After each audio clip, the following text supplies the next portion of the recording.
So, lahat naman po tayo, no? So, pag tingnan natin ang Filipino culture, no? So, di ba nagbibisita tayo sa ating mga friends, mga kamag-anak, no? Halimbawa, yung mga anak ay may mga family na, doon sila sa malayo sa pumupunta sa mga parents, no?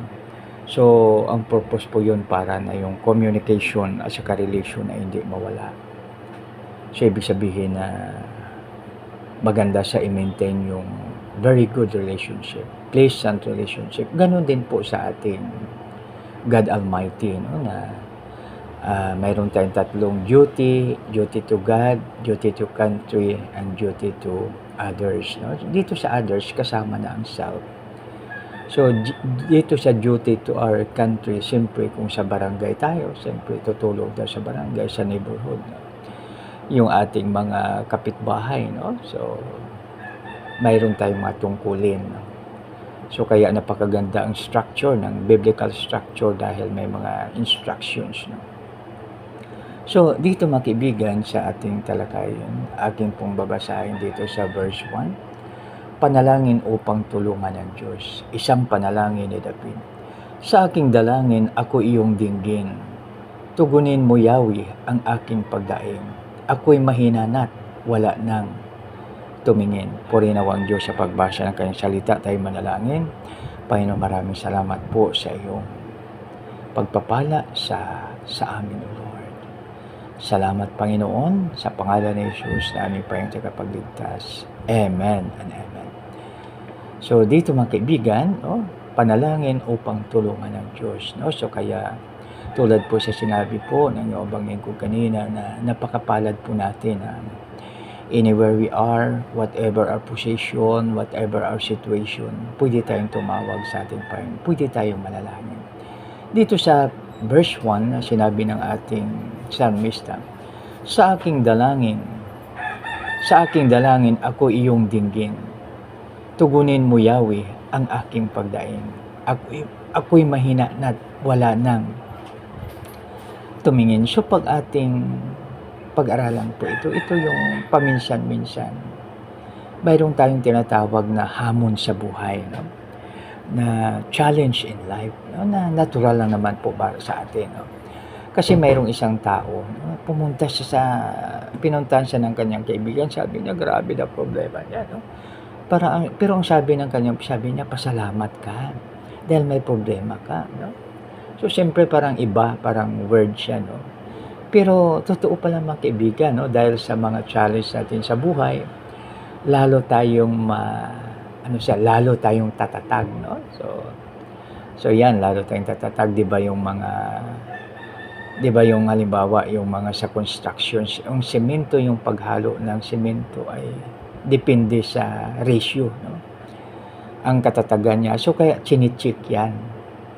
So, tinitesting yan siya. No? So, ibig sabihin ng mga kaibigan na pag tayo ay may mga challenge sa buhay, lalo tayong tatatag. No? Lalong maging, no? I-elevate natin yung ating sarili. Yung parang na siya, parang sanay na tayo. No? So, halimbawa, no? Yung Japan ay palaging linilindol. No? So, kaya prepared sila doon sa lindol. No? Dahil parang ang lindol sa kanila, baliwala na lang, no? Dahil sa palagi silang linilindol. So, ganoon din po sa atin, no? Na pag tayo ay palagi nakaranas ng challenge na yan, walang problema. So, mayroong isang family, no? So, halimbawa, ang budget nila ay 1K. So, pagkasya nila yung 1K, sa halimbawa, sa isang linggo, no? Sa isang linggo. So, siyempre may mga grocery na yan. No? So, ngayon, pag may project ang anak sa school, no? So, ang sabi ng mami yan, sabi na, mga anak, may project si ate nyo sa school, no? Kailangan niya yung ganito, no? So, kaya sabi niya, so, wala tayong soft drinks sa loob ng isang buwan.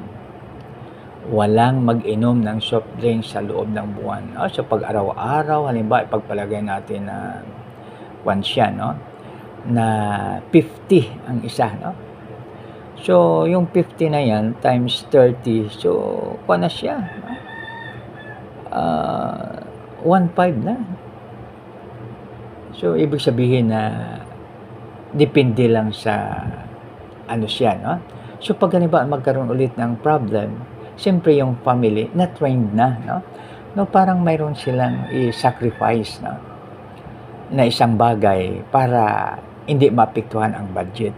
So, yun po mga kaibigan, no? Yun ang nating, so balit tayo ay mayroon tayong prayer. So, halimbawa, wala tayong pera, pero sabihin natin, halimbawa, kulang yung ating budget, no? Kulang ating budget, sabihin natin, no? Sabihin po natin sa ating sasabihin na kulang po ang aming budget, subalit ang aking Panginoon ay the great provider, no? So, of course, yung family na nakarinig yung member ng family. So, of course, hindi na siya mag-worry, no?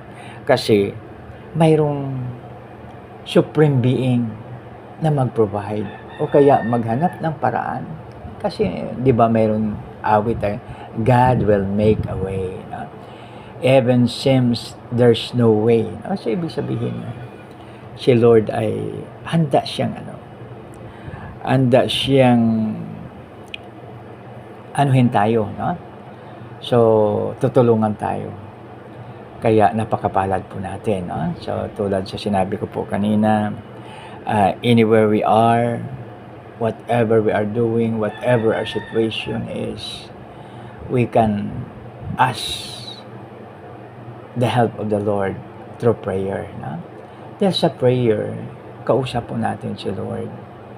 Tapos dito naman, pag magbasa tayo ng wonderful words of life, ibig sabihin niya na we are listening to God. No?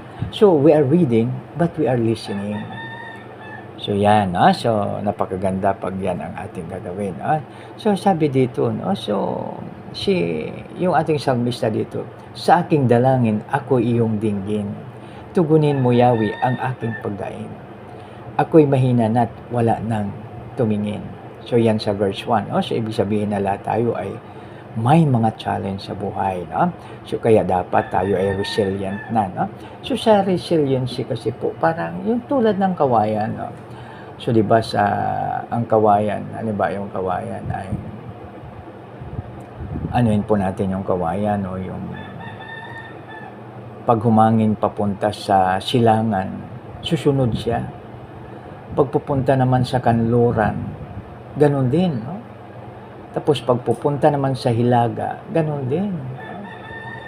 At pupunta naman sa timog, ganun din. So, ibig sabihin, pag stop ng hangin, balik siya, nakatayo pa rin. So, yun po ang resilient, mga kaibigan, no? So, dapat maging resilient po tayo.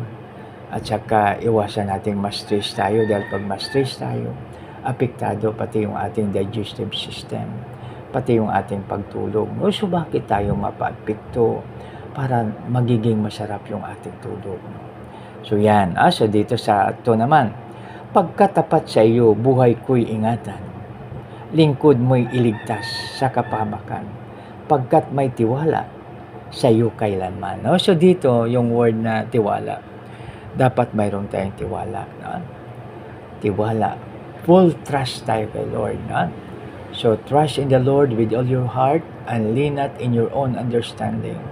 In all thy ways acknowledge Him, and He shall direct our path. No? So, yan, makibigan, pag kay Lord tayo,